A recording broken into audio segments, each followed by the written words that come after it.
Next is Martha Gehringer. She is a teacher of writing in her 27th year as a member of the Faculty of Transylvania University in Lexington, Kentucky. Martha Gehringer.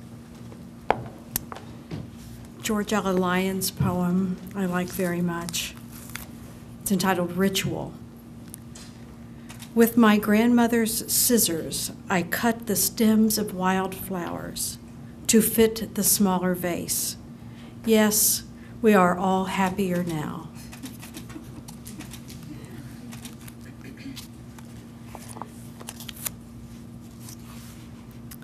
Crows, snow. Crows in snow, 2 of them, 2 drops of India ink on vellum, each one eloquent as a perfect word.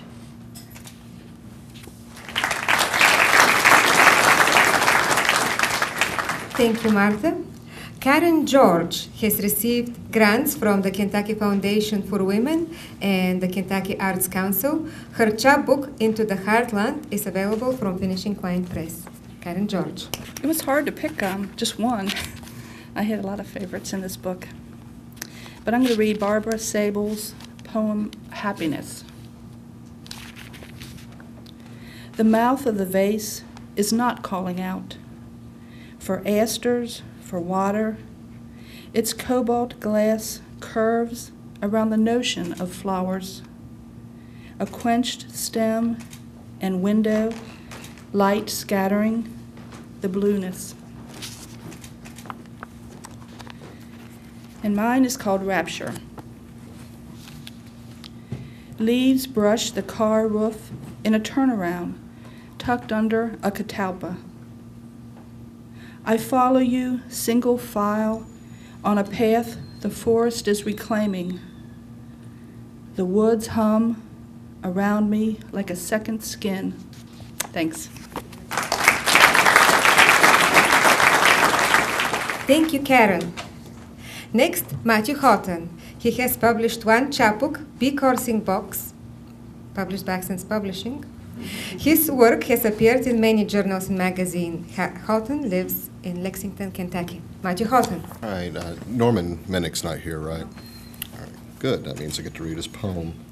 Norman has a book, I think it's called To Taste the Water. I might be getting that slightly wrong, but my favorite poems in there are poems about his children, and I was so pleased to see that he had another poem in here about his children. So, continuation of that. Norman Minnick, the painting. By the time I got around to it, there was a hole in the canvas for my children peeking into the next world.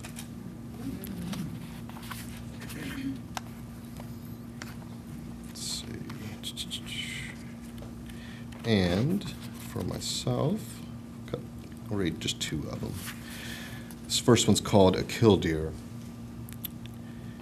His broken wing act is a ruse, a game played to spare your shame for having startled him with the brushing of your foot. In the maker's image, withered hand turns a knife, slice and peeling an onion.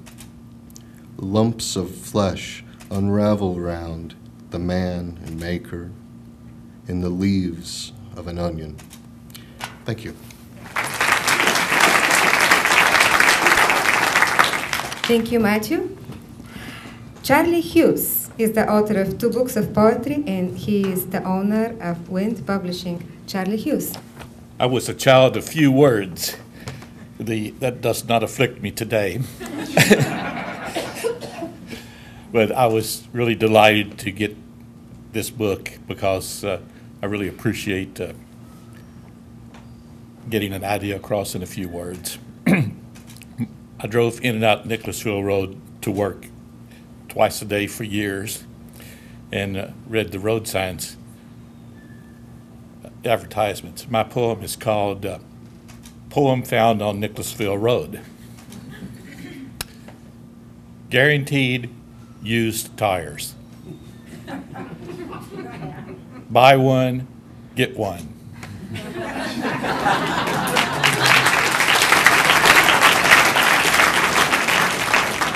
Thank you, Charlie. Tom C. Hunley is the author of 3 full-length poetry collections, 4 chapbooks, and 2 books of prose about poetry. Tom C. Hunley. Philip Dacey lives in New York City. Didn't think he'd be here. His poem is called Thumb. The odd, friendless boy raised by 4 aunts.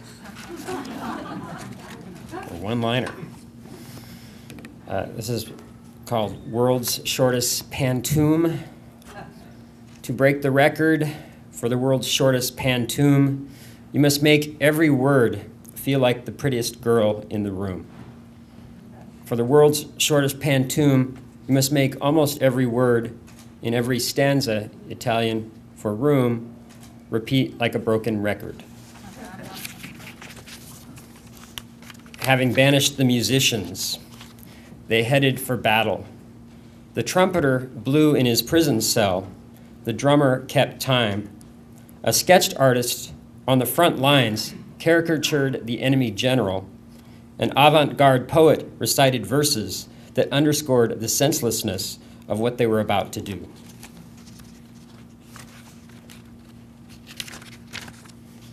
Understanding love is like understanding a drum solo. Better to let it shake your bones. Or understanding how they score Olympic skaters.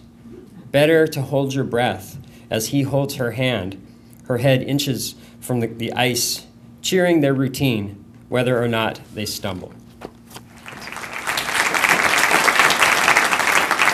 Thank you, Tom. Next, Libby Falk Jones. She's a professor of English at Berea College. Her poems have been published in journals and Anthology, and her chapbook, Above the Eastern Treetops Blue, was published by Finishing Line Press in 2010. Libby Falk Jones. Thank you, Katya. Chung-Yen Chang could not be with us tonight, but I'm honored to read his poem. He wrote it last spring in a poetry writing class that I taught at Berea College. When my mother broke her wrist, I told her to leave him. She said he was a good man most of the time. She told him to leave. He said he was a good man most of the time.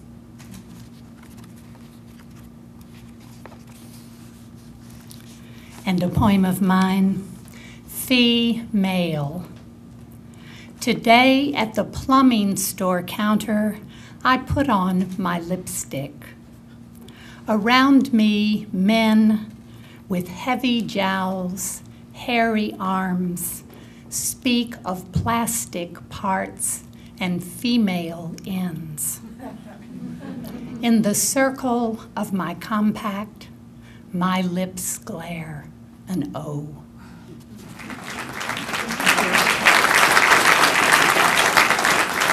Thank you, Libby.